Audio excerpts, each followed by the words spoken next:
di rumah. Lukisan yang saya maksud adalah lukisan The Last Supper. Ada yang punya di rumah Bapak Ibu Saudara? Lukisannya atau fotonya gitu ya. Ini tidak asing buat kita, The Last Supper ini. Ada yang tahu siapa yang melukisnya? Siapa yang melukis The Last Supper Bapak Ibu? Leonardo da Vinci, betul. Nah, ada cerita di balik lukisan ini. Leonardo da Vinci adalah seorang pelukis yang sangat selektif dalam mencari model untuk dijadikan lukisan.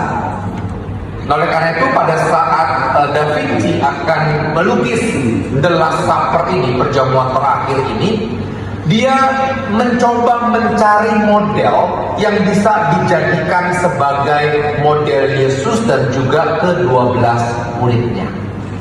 Dia cari, dapat. Tinggal 2 yang belum dia dapatkan. Yang pertama model untuk Yesus, wajah Yesus, dan yang kedua model untuk wajah Yudas Iskariot. Sementara wajah untuk 11 murid Yesus lainnya dia udah dapat. Nah, saya mau tanya Bapak Ibu, kalau Anda menjadi Da Vinci, saat Anda mencari model untuk wajah Yesus, kira-kira kriteria wajah yang seperti apa yang layak untuk dijadikan model wajah Yesus? Kriteria wajahnya itu kayak apa? Ya, bayangkan Anda Leonardo da Vinci, pelukis terkenal. Kira-kira Anda cari yang karakter wajahnya seperti apa yang cocok dan layak untuk menjadi model wajah Yesus? Seperti apa Bapak Saudara? Ganteng. Hah? Ganteng? Siapa ganteng yang muncul duluan? Oke lah ya, ganteng, oke. Yang lain? Dari bawah. Tegas, oke. Terus? Penuh karisma. Apa? Gondrong. Gondrong, oke. Karakter wajahnya, ya, seperti apa? Ya tadi apa? Tegas, penuh karisma. Terus? Teduh, ya, teduh. Kemudian ramah, lemah lembut, begitulah ya kira-kira. Nah, Da Vinci mencari yang kira-kira seperti itu yang dianggap layak untuk menjadi model wajah Yesus, dan ketemu. Walaupun sulit tapi ketemu. Dia berhasil menemukan orang yang sesuai dengan kriteria yang dianggap layak untuk dilukis menjadi model wajah Yesus. Nah, tinggal satu, yaitu Yudas Iskariot.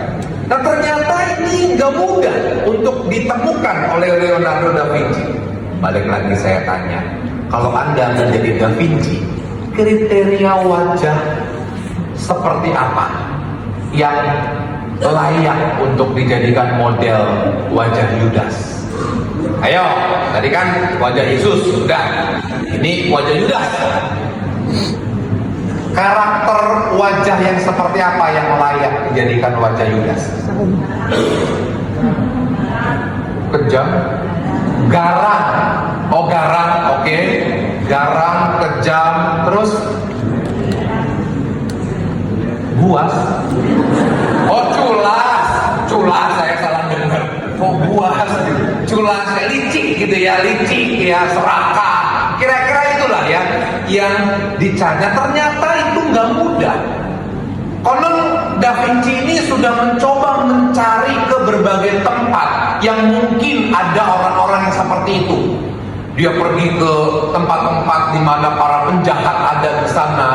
Bahkan dia ke penjara untuk mencari yang wajah yang kira-kira layak untuk dijadikan model Yudas. Tapi nggak nemu. 3 tahun lamanya dia mencari, nggak ketemu. Sampai pada suatu sore saat dia berjalan di sebuah gang, dia melihat ada seseorang yang duduk di pinggir jalan. Wajahnya tidak terawat, lusuh. Lalu di tangannya ada botol yang sudah kosong. Lalu dia coba lihat, dan Da Vinci merasa, ini cocok. untuk dijadikan modelnya Yudas. Dia samperin orang itu, dia tawarkan, mau nggak jadi model, menjadi model Yudas untuk dilukis? Tentu ada bayarannya. Ya, cocok nih harganya, deal. Oke, berangkatlah ke studionya Da Vinci. Duduklah orang tersebut di kursi, lalu Da Vinci mulai melukis wajahnya. Baru beberapa menit Da Vinci melukis, orang itu tiba-tiba menangis. Yang tadi duduk itu, model itu menangis terseduh-seduh. Da Vinci kaget. Kenapa? Apa karena bayarannya kurang? Gitu ya. Kan tadi udah deal, harusnya nggak kurang ya. Lalu dia coba nanya. Kan susah kalau dilukis modelnya nangis, itu kan susah ya. Dia tanya, Da Vinci tanya, loh, kenapa Anda menangis terseduh-seduh? Lalu orang ini bilang, apakah Bapak tidak mengenali saya? 3 tahun yang lalu saya duduk di kursi ini untuk dilukis sebagai model Yesus. Dan sekarang saya duduk untuk dilukis sebagai model Yudas Iskariot.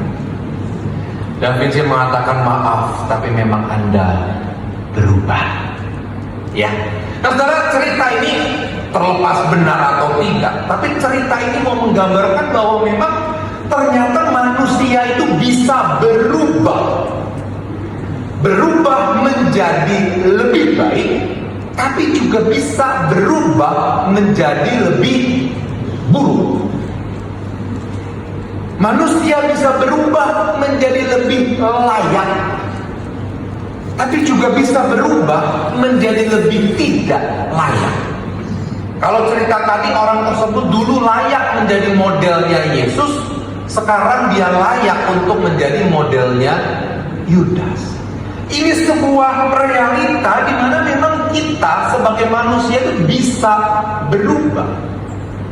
Pertanyaannya, perubahan kita selama ini ke arah yang mana? Semakin baik atau semakin tidak baik? Semakin layak di hadapan Tuhan atau semakin tidak layak di hadapan Tuhan? Saudara, dalam bahasa Yunani, kata metamorphomai itu dipakai untuk menggambarkan sebuah perubahan.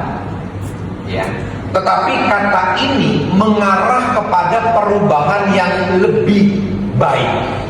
Jadi kata metamorphomai ini digunakan untuk menggambarkan satu perubahan ke arah yang lebih baik, bukan ke arah yang lebih buruk. Ini kata ini menjadi kata yang sama yang dipakai dalam kata metamorfosis, perubahan bentuk. Nah, kembali pertanyaannya, dalam kehidupan iman kita, saudara, bukankah seharusnya kita itu selalu bermetamorfosis? Bukankah seharusnya sebagai pengikut Kristus kita mengalami perubahan demi perubahan itu? Balik lagi, perubahan ke arah yang lebih baik. Seharusnya sekian lama kita mengikut Yesus, kita menjadi pribadi yang lebih baik dan lebih layak di hadapan Tuhan, bukan sebaliknya. Semakin lama mengikut Kristus, kok ya justru kita semakin tidak baik. Semakin lama mengikut Kristus, tapi kok ya justru kita membiarkan hidup kita tidak layak dalam keberdosaan kita. Ini menjadi persoalan menurut saya. Karena sekali lagi panggilan kita dalam kehidupan iman adalah mengalami perubahan ke arah yang lebih baik. Minggu ini kita mau melihat bagaimana kita boleh mengalami perubahan itu, supaya kita boleh menjadi pribadi yang layak di hadapan Tuhan. Mari kita belajar dari teks-teks bacaan kita minggu ini, saudara. Saya ingin mengajak kita memulainya dari bacaan Injil terlebih dahulu. Mari kita buka Injil Lukas pasal 19 ayat 1 sampai 10.